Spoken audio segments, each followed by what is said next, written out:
But if it's worth it to you, it'll be worth it when it becomes I think successful. I just heard the phone call. That's what I was looking for. Yeah, man, we got somebody at the door, so let's find out who's here. Welcome to Straight Talk with Data Bart. You are on the line. Could you tell us who we have the pleasure of speaking with tonight?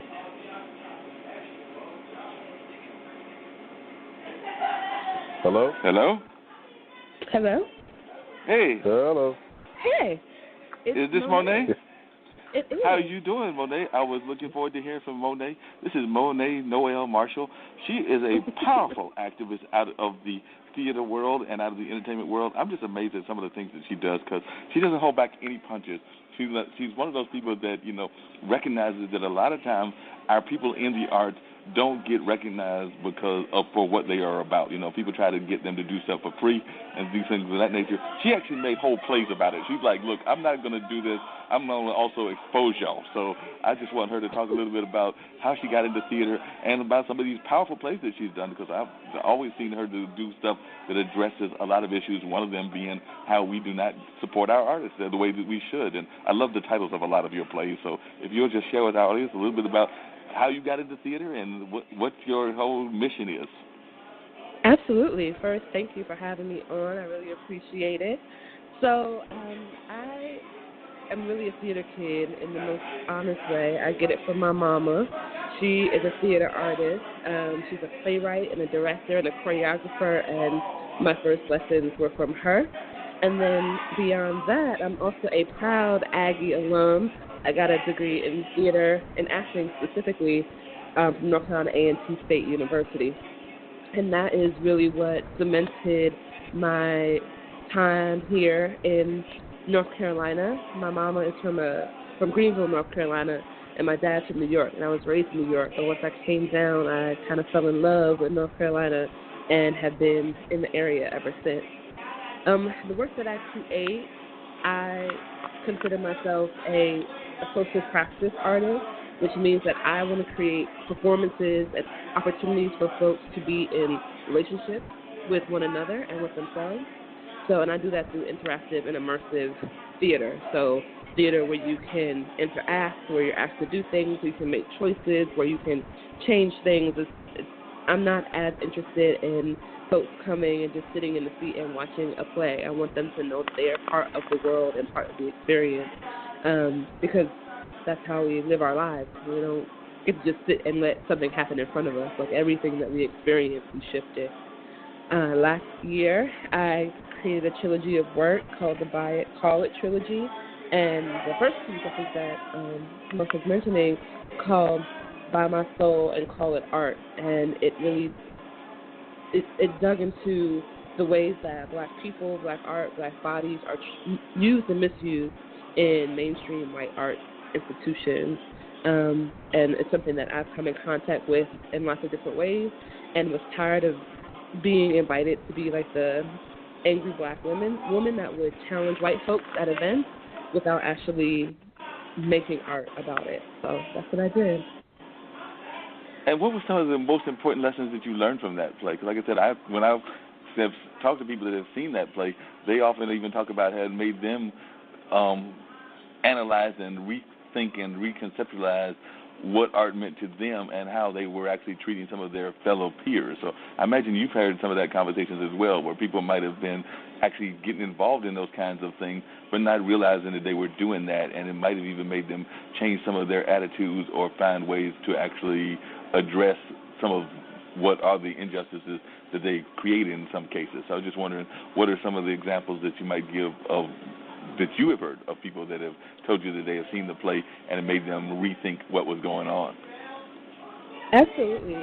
I think one of the major pieces about the play is that folks, before the play starts, or at the very beginning, they're given some fake money to spend, quote unquote, spend wisely throughout the installation. And we really are trying to, quote unquote, spend our money wisely, and especially when it comes to art and thinking about, well, who do I want to support? How do I want to support them? As if, and then it makes it seem like art and the way that we spend our dollars is not still connected to racism or sexism and patriarchy and all of these things, when it is, even in the art world. Like, there is no place in our society where it hasn't been touched by these systems. But sometimes we act like art is infallible and liberal and everyone just has the best intentions and no one's getting hurt. That's not true.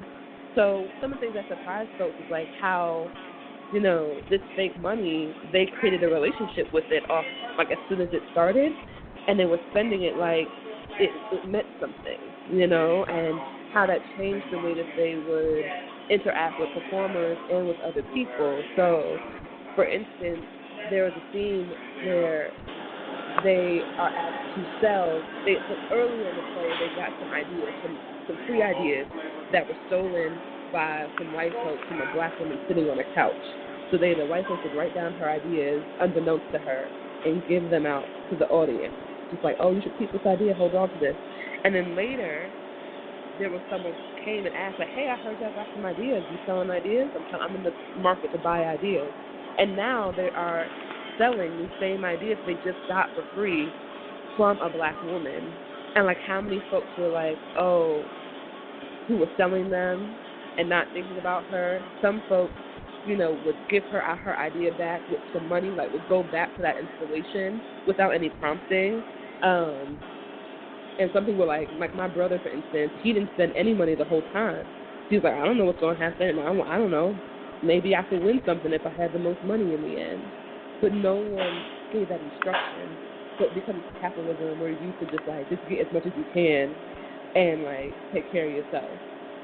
And so that was a huge learning about the ways that we are trained around money and art. Because I know one of the things that I know a lot of artists, my dad is an artist, he's a visual artist, photographer, and does other things as well. But I know, and having conversations with him and having conversations even with, like, Monica Burns, who's been on this show before, and with other folks, there's oftentimes people that want to get the art, and I know you mentioned this in a couple of the plays that you've done as well, they want to get the art for free. Like, they want you to perform, they want you to do the art, and they don't necessarily understand the nature and how beneficial the arts are. Now, we know that art, as a historical thing, has helped us with education. It helps us with understanding our being more well-rounded in education. But then you have some people that are, when they talk to artists, they almost treat the artists as if they're suspect and they're not really doing anything that is worthwhile. It's like they feel like it's a hobby, and some of these people are well-established artists. I've even had the conversation before he passed with Baba Chuck, and he would even talk about how sometimes people would not necessarily respect his art as well, and he was like a world-renowned dancer and everything. So I think that sometimes we treat the artists almost as if they're a subset of culture and that they don't deserve to get the same kind of rewards that, say, a doctor does or a plumber does, even though they are giving us a lot of very valuable things in our life, not just the beauty of the art, but also, and a lot of times, the art is making powerful statements about what's going on in our world. And, I mean, whether it's something as powerful as Hamilton or whether it's something that's maybe not as well-known, there's been a lot of art that touches on issues of all sorts within our community, whether it's rural living, city living, or whatever. And I don't know that we necessarily give the artists the kind of respect that they deserve. So, as a young artist, I was wanting to know what you thought of those kind of statements and whether you've run across that as well. Oh, absolutely. I think that was one of the reasons I wanted to do this whole body of work, and one of the reasons I do the organizing and working with other artists that I do, and talking to local government or local businesses, because art is so essential to the way that we live our lives. It's so essential that we actually don't know a day without art. Like any colors that we wear on our clothing, when we choose one outfit over another, any adornments, the colors of our car, like art impacts all of it, every single thing. But I think because often artists are creating something that is beyond value, that like how do you value a color? How do you value the song that like changed your mood? Like how do you actually value that?